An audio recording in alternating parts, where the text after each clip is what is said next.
वो कहानी सुना रहा था कि कैसे जो व्यक्ति जागृत होता है उसका मुसीबत कुछ नहीं कर पाती।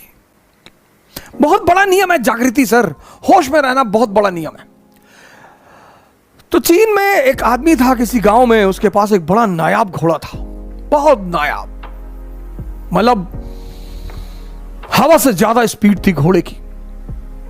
तो उस देश के राजा ने उस आदमी को बुलाया, कहा तुम अपना घोड़ा मुझे दे दो, तुमको मैं मुंह मांगी कीमत दूंगा।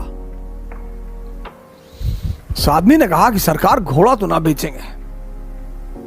अरे लोगों ने समझाया कि पागल हो, तुम क्या करोगे घोड़े का, और इतना पैसा राजा तुमको दे रहा, बेच दो।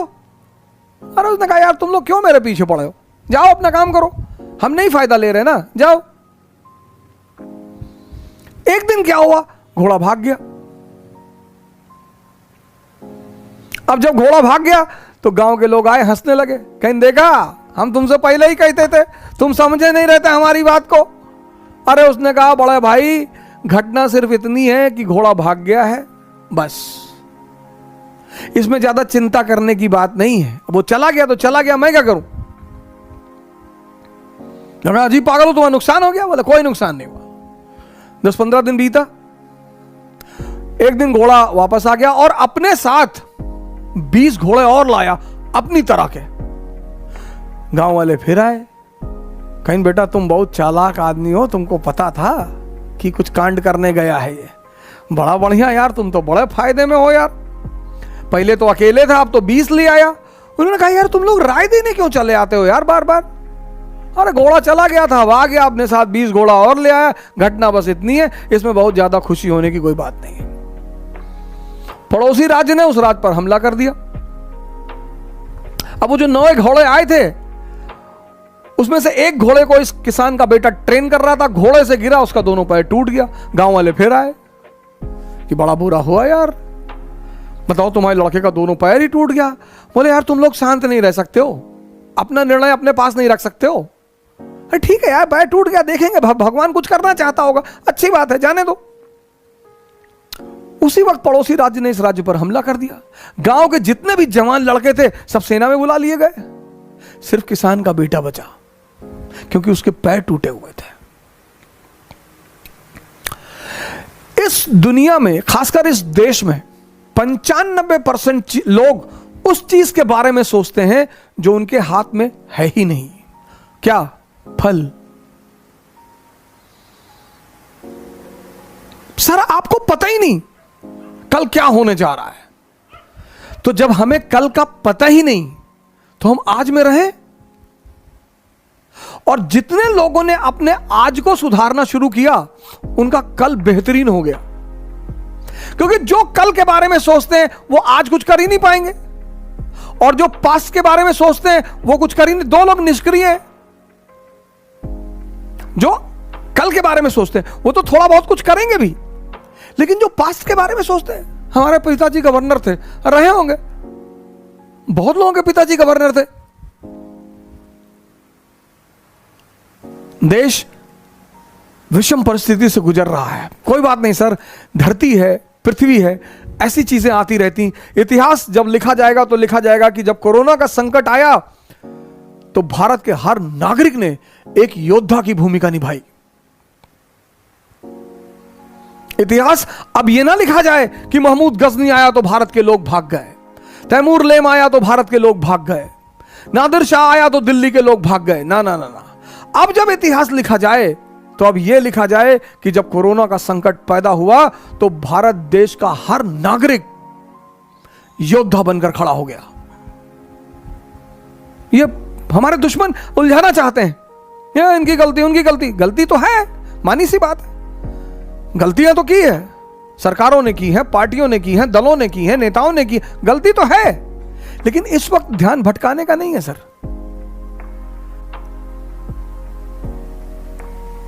जिस देश में ऐसे राजा रहे हो, शिक्षा ही तो थी सर। विक्रमादित्य की अगर आपने पहली कहानी सुनी हो, वेताल 25 पहली कहानी विक्रमादित्य जाता है, सोचिए क्या शिक्षा देने का तरीका था हमारे देश में, कहानी सुनाकर संदेश देना। उस देश में ऐसी किताबें छपने लगी जिनसे कोई मतलब ही नहीं, किताबें तो किसी को भी महान बना दे, बशर्ते वो आपसे बात करने लगे। किताबें जल्दी किसी से बात नहीं करती सर। पढ़ते बहुत लोग हैं, बात वो दुनिया में बहुत कम लोगों से करती हैं। बोलती हैं किताबें सर। और एक बार किताबें आपसे बात करने लगी, कंडीशन क्या है? किताब आपसे बात करेगी, मन शांत हो जाए। जैसे आप किताब पढ़ रहे हैं और आपका पीछे का मन बड़बड़ा रहा है, कहीं और बैठा हुआ है, तब वो समझ जाती है कि आप मेरे पास है ही नहीं, आप तो कहीं और बैठे हैं। इतनी सेंसिटिव होती हैं किताबें। इसीलिए भारत देश में हम जब किताब से पैर लग जाता है तो हम उसे उठाकर अपने मत्थे पे लगाते हैं। इसका भी मजाक उड़ाया गया, इसका भी मजाक उड़ाया गया। यार तुम लोग तो किताब उठा के सर से लगाते हो। बिल्कुल सर, जिससे किताबें बात करने लगें, और एक ही शर्त है किताबों की बात करने का, अगर आपका मन शांत है और आप सिर्फ उन्हीं से बात कर रहे हैं, तब वो आपको जवाब देंगी पलटकर। और अगर आपका मन शांत नहीं है, आप पढ़ते रहिए जितना आपको पढ़ना है, एक लाइन। कई बार मेरे पास स्टूडेंट आए, एनसीईआरटी को 4 बार पढ़ के रंग चुके हैं, नीले रंग से, पीले रंग से, लाल रंग से रंग चुके हैं, लेकिन पता कुछ भी नहीं। लेकिन हमारी जो शिक्षा पद्धति थी, कहानी कहानी। विक्रमादित्य जाते हैं, बरगद के पेड़ पर एक लाश को उतारते हैं, अपने कंधे पे रखते हैं, तो लाश उन्हें कहानी सुनाना शुरू करती है। अब सोचिए सर, इस कहानी का मकसद क्या है? सुनिए कहानी और उसका मकसद। लाश उन्हें कहानी सुनाना शुरू करती है कि एक आचार्य थे, उनकी बड़ी खूबसूरत सी बेटी थी। आचार्य के 3 शिष्य थे। अब देखिए क्या तरीका था पढ़ाने का, संदेश देने का। ये पश्चिम के लोग कहते हैं तुम लोगों ने सिर्फ कहानियां लिखी, उन कहानियों में बाबूजी ऐसी ऐसी बातें लिख दी है ना कि समझ जाओगे तो जिंदगी बदल जाएगी। इतने अमीर हो, इतना समृद्धि, भौतिक समृद्धि पा चुके हो, लेकिन ध्यान करने भारत ही आते हो। बाबा रामदेव जी को मैं बड़ा प्रणाम करता हूं, बड़ी मैं उनकी इज्जत करता हूं, और जब भी मैं उन्हें देखता हूं इंग्लैंड में, अमेरिका में बैठे हुए अंग्रेज, और उनको वो कपालभाति करा रहे, तो मुझे इतनी हंसी आती कि जय हो बाबा की। बाबा सांस बेच रहा है, तुम तो कपड़ा बेचने आए थे, तुम तो कुछ भी बेचने आए थे, बाबा सांस बेच रहा है, प्रोडक्ट दिखाई ही नहीं पड़ता। बाबा हमारा बहुत बड़ा बिजनेसमैन है, सांस कोई कमोडिटी ही नहीं है, बेच रहा है। और हम हिंदुस्तानी, हम उनका मजाक उड़ाते हैं।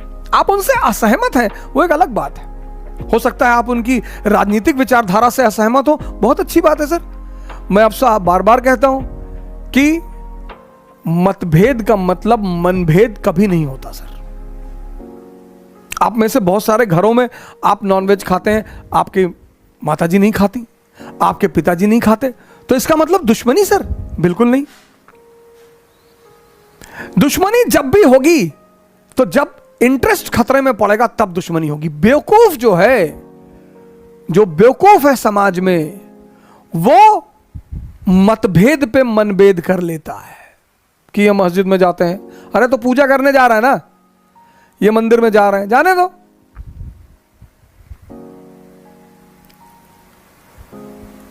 तो लाश ने विक्रमादित्य को कहानी सुनानी शुरू की कि एक गांव में एक आचार्य जी रहते थे, उनकी बड़ी खूबसूरत बेटी थी और उनके 3 शिष्य थे, और तीनों उस लड़की को बहुत प्यार करते थे, और तीनों बड़े योग्य थे। आचार्य जी को भी लगता था कि यार योग्य तो तीनों हैं, लड़की को भी लगता था कि योग्य तो तीनों हैं, तो शादी किससे करूं? बाप और बेटी दोनों बड़े कंफ्यूज थे कि विवाह किससे किया जाए।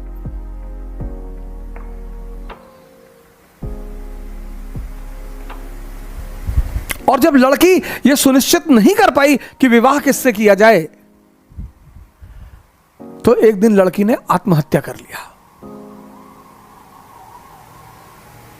अब जब लड़की ने आत्महत्या कर लिया, तीनों बड़े निराश हुए, गए उसका दाह संस्कार किया। तो एक शिष्य तो तुरंत सन्यासी बन गया, वहीं धूनी लगा ली उसने उसकी कब्र के पास कि बस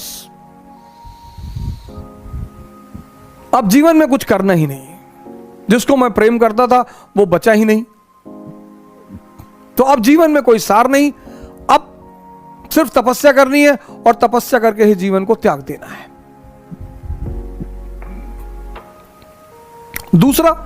दूसरा फकीर बन गया,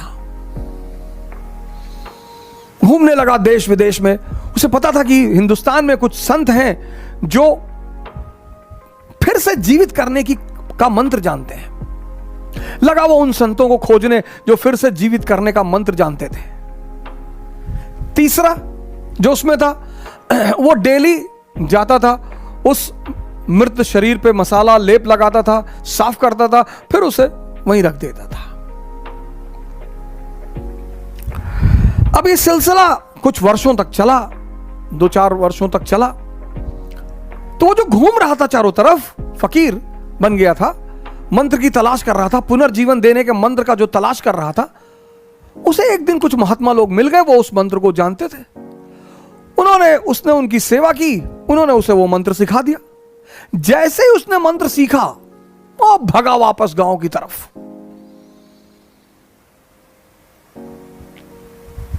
और वापस आकर उसने उस युवती को फिर से जिंदा कर दिया।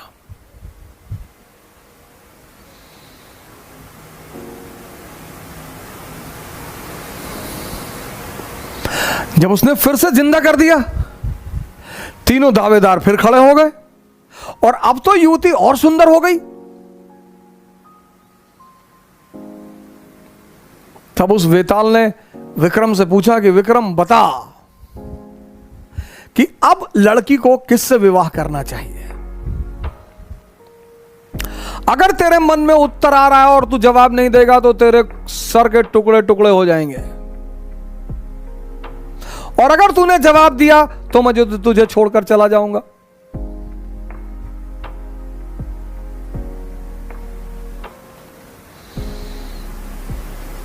वेताल ने कहा कि अगर तेरे मन में जवाब आ रहे हैं, और ये नेचुरल प्रकृति है, हमारे सामने जब भी कोई परिस्थिति होती है, एक जवाब मन में आता है कि ये कर ले यार, नेचुरल प्रकृति है, नेचुरल जवाब आना ही है। तो वेताल ने कहा कि देख विक्रम, अगर तेरे मन में जवाब आ रहा और तूने मुझे नहीं दिया तो तेरे सर के टुकड़े टुकड़े हो जाएंगे, और अगर दे दिया तो मैं चला जाऊंगा।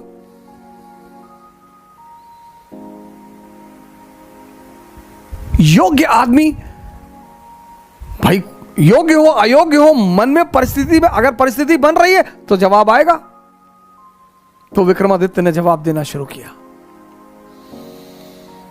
कहा जो मंत्र सीख कर आया और जिसने पुनः जीवन दिया वो पिता तुल्य है। जीवन देना का काम किसका है? पिता का। क्या दर्शन है सर! जीवन देने का काम किसका है? पिता का। तो जिसने मंत्र सीख कर जीवन दिया वो पिता तुल्य है, उससे विवाह नहीं होगा। जिसने उस शरीर की सेवा की 4 साल तक, वो पुत्र का धर्म है। सेवा करना पुत्र का धर्म है, वो भी बाहर हो गया।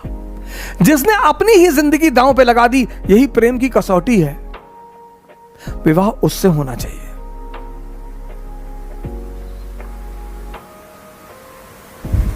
यह था शिक्षा देने का तरीका।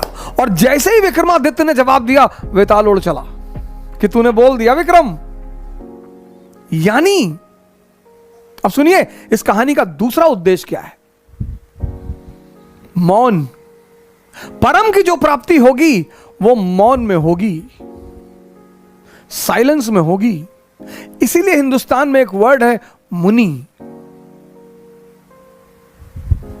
मुनि मतलब जो मौन हो गया हो।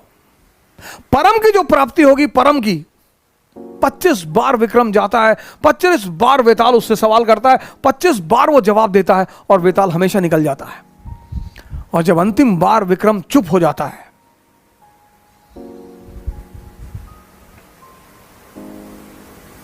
यह थी भारत की शिक्षा पद्धति। मैंने कहा ना, अगर आप पीछे पलटकर देखें भारत के इतिहास को, तो कभी कभी आपको लगा कि यार इतने महान लोग कैसे पैदा हो। तब तो यार ये कोठारी इंटरनेशनल नहीं था, तब तो रेयान इंटरनेशनल नहीं था। गांवों में जो स्कूल खुलते हैं, मैं गोरखपुर जा रहा था गोंडा से, तो रास्ते में एक कस्बा पड़ा, तो वहां पे स्कूल का नाम मैंने पढ़ा, वास्को डिगामा इंटरनेशनल स्कूल।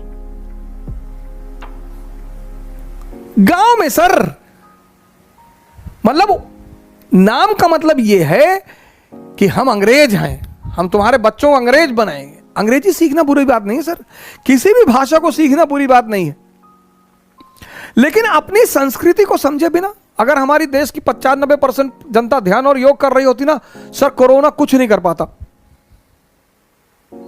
लेकिन हमने तो मजाक उड़ाया सर।